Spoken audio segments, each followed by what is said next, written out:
ओम श्री गणेशाय नमः। जय संतोषी माता।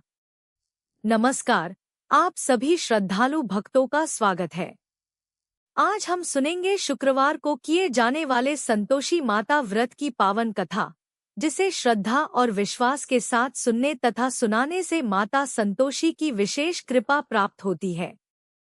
मान्यता है कि जो भक्त सच्चे मन से माता का व्रत करते हैं, संतोष का पालन करते हैं और खटाई का त्याग करते हैं, उनके जीवन के दुख, दरिद्रता, कलह और कष्ट दूर होकर सुख, शांति और समृद्धि का आगमन होता है। कथा प्रारंभ। बहुत समय पहले एक नगर में एक वृद्धा रहती थी।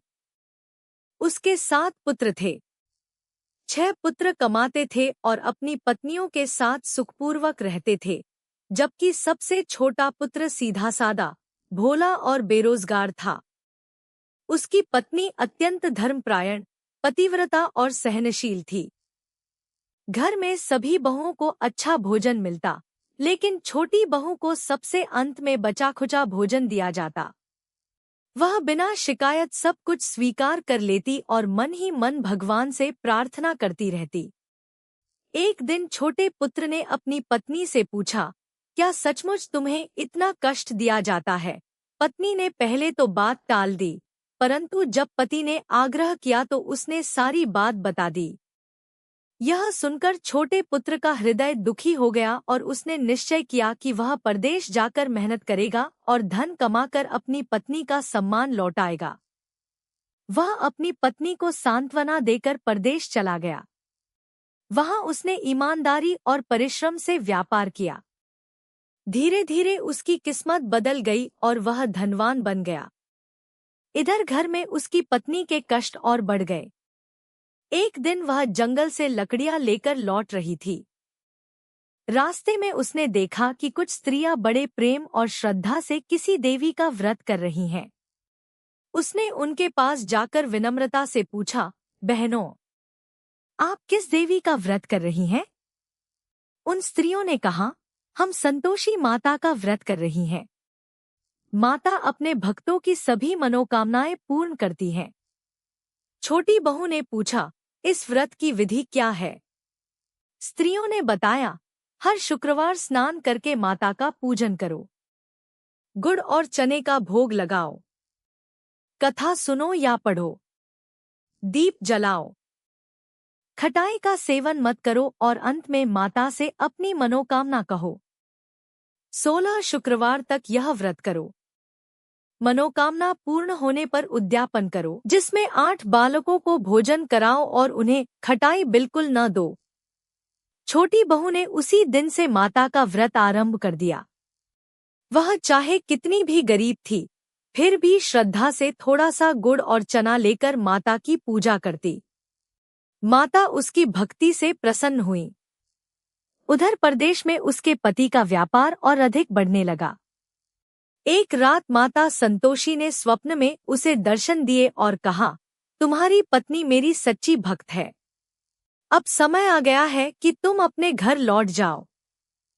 सुबह उठते ही उसने अपना व्यापार समेटा और बहुत सारा धन, वस्त्र और उपहार लेकर घर की ओर चल पड़ा।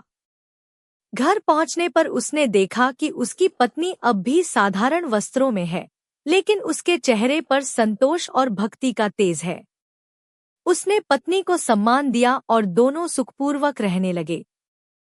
समय पूरा होने पर छोटी बहू ने संतोषी माता के व्रत का उद्यापन करने का निश्चय किया।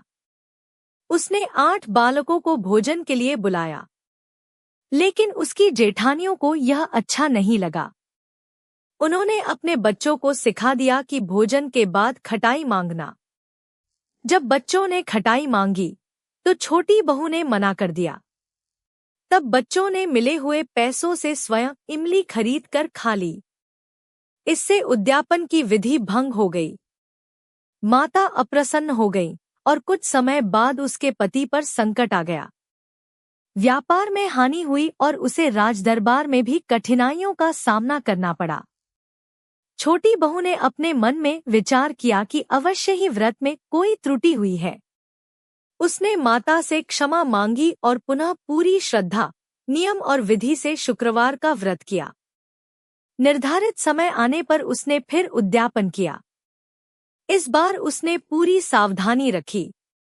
8 बालकों को प्रेमपूर्वक भोजन कराया, खटाई से पूर्ण परहेज कराया और माता की सच्चे मन से आराधना की। संतोषी माता अत्यंत प्रसन्न हुई। उनके आशीर्वाद से पति सभी संकटों से मुक्त हो गया। घर में सुख समृद्धि लौट आई। परिवार में प्रेम बढ़ा और छोटी बहू को सम्मान मिलने लगा। कुछ समय बाद उसे सुंदर और तेजस्वी पुत्र की प्राप्ति हुई। उस दिन से संतोषी माता की महिमा चारों ओर फैल गई। लोग श्रद्धा से शुक्रवार का व्रत करने लगे और माता की कृपा से अपनी मनोकामनाएं पूर्ण करने लगे। कथा का संदेश। संतोषी माता की यह कथा हमें सिखाती है कि जीवन में संतोष, श्रद्धा, धैर्य, नियम और सच्ची भक्ति रखने वाला व्यक्ति अंततः सफलता और सुख प्राप्त करता है। लालच, ईर्ष्या और छल का अंत हमेशा दुखद होता है, जबकि संतोष और विश्वास से किया गया प्रत्येक कार्य भगवान की कृपा दिलाता है। बोलिए संतोषी माता की जय। जय माता दी।